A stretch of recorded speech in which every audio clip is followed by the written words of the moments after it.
نبی کریم صلی اللہ علیہ وآلہ وسلم کی حدیث مبارکہ ہے کہ جو امام سے پہلے ارکان ادا کرے، کیا وہ اس بات سے نہیں ڈرتا کہ اللہ تعالیٰ اس کے چہرے کو گدھے کی شکل میں بدل دے؟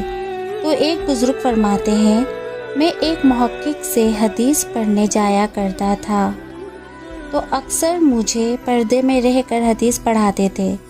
تو ایک دفعہ میں نے ان سے بہت زیادہ اصرار کیا کہ آپ یہ پردے میں رہ کر کیوں پڑھاتے ہیں، میرے سامنے کیوں نہیں آتے؟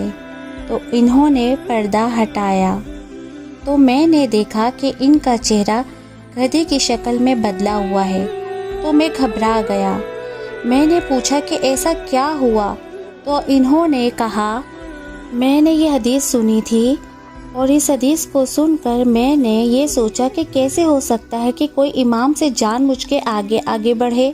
امام نے ابھی رکوع نہیں کیا، ہم کر لے۔ امام ابھی سجدے میں نہیں پہنچا، ہم سجدہ کر لے۔ امام صاحب نے ابھی سر نہ اٹھایا، ہم اٹھا لیں۔